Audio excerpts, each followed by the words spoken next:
Today, we're going to dive into a really powerful psychological quirk that, believe it or not, shapes pretty much everything, from the songs you love to the stocks you buy. And it does it all without you even realizing it. This is the mere exposure effect. You know the feeling, right? A new song pops up on the radio and your first reaction is, ugh, no thanks. It might even be annoying. But then a few weeks go by, you've heard it a dozen times, and suddenly you're tapping your steering wheel to the beat. What is going on there? So, that change of heart? It's not random at all. Turns out it's a totally predictable little glitch in our mental wiring. And once you understand it, it tells you so much about how we form our opinions in the first place. I mean, it's a universal experience. It could be a song, a style of food, or even someone's face. That initial feeling of meh, or even I don't like this, can just melt away and turn into genuine affection. So let's find out why. Okay, so there is a name for this whole thing, one that really gets straight to the point.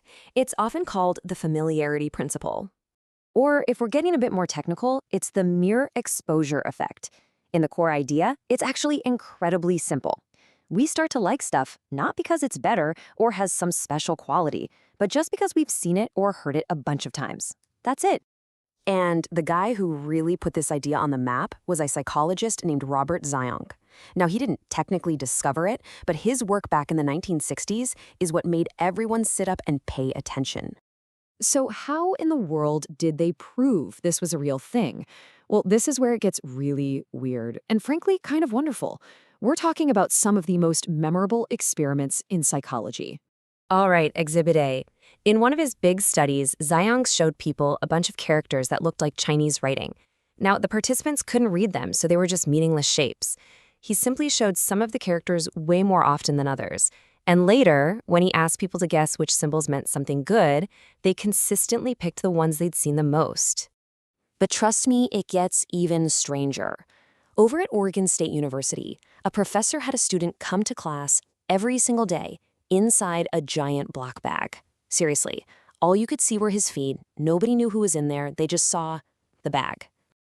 At first, the other students were, understandably, hostile. They thought it was bizarre. But after weeks and weeks of just seeing this black bag sitting in their classroom, their whole attitude changed. It went from hostility to curiosity, and then, get this, to friendship. They actually started to like the bag, just from being around it. And it's not just us humans. In one study, researchers played specific musical tones to chicken eggs. After the chicks hatched, they gave them a choice. Listen to the familiar tone they heard inside the shell, or a brand new one. And almost every single time, they walked towards the sound they already knew. Okay, so the proof is pretty solid and pretty weird. But the million-dollar question is, why? Why is our brain wired to think familiar equals good?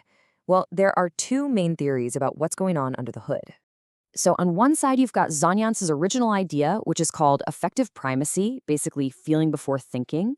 And on the other side, you've got a more modern take called perceptual fluency, which is all about how easy something is for our brain to chew on. Zajonc's argument was that our gut feelings are lightning fast. He said we have an immediate emotional reaction, an affective reaction, long before our conscious brain has time to think. We just instantly like it. And then our logical brain plays catch-up to figure out a reason why. But perceptual fluency offers a different angle. This idea says our brain is like a muscle. The first time it sees something new, it's a bit of a mental workout. But each time you see it again, it gets easier and faster to process. And that feeling of ease, that fluency, it feels good. And here's the trick. We mistake that good feeling for liking the thing itself.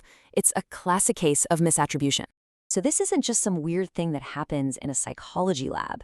The mere exposure effect is a powerful, invisible force that's quietly shaping our world and some of our biggest decisions every single day. I mean, the most obvious place you see this is advertising. Why do companies spend billions of dollars just to splash their logo everywhere? They're not always trying to win you over with a clever argument. A lot of the time, they're just building that comfortable, easy familiarity. So when you're standing in the grocery aisle, your hand just naturally reaches for their product. And it goes so much deeper than that. In the world of finance, investors have a clear bias for stocks in companies they've heard of, even if less familiar international stocks might be a better bet. In politics, name recognition is king. Studies have shown that just being exposed to a candidate's name more often can have a real impact on how many votes they get. Now, before you start thinking this is some kind of unbreakable law of psychology, it's really important to know that it has its limits. Sometimes more familiarity can actually backfire. You can't just blast someone with the same thing a million times and expect them to like it more and more forever. There's absolutely a tipping point where we just get bored or even really annoyed. Psychologists call this the inverted U curve. So imagine a graph. Our preference goes up and up from maybe the first 10 to 20 exposures. We like it more each time. But after it hits that peak, it starts to go back down. That song you grew to love becomes the song you can't stand to hear one more time. And there are a few other key rules. For one, if you really dislike something right from the start, seeing it more can actually just make you hate it more intensely. Also, simple things, like a company logo, tend to wear out their welcome much faster than complex things, like a great piece of music or a painting. So what's the big takeaway from all this? At the end of the day, our brains seem to be wired with this very powerful bias. What's familiar feels safe. What's familiar feels trustworthy. What's familiar feels right. It's a mental shortcut that helps us navigate a complicated world, for better and sometimes for worse. And that leaves us with a pretty provocative question to chew on. Think about your own life, your favorite brands, your favorite artists, your favorite news sources. Are they really your favorites because you've weighed all the options and decided they're the best? Or are they just the most familiar?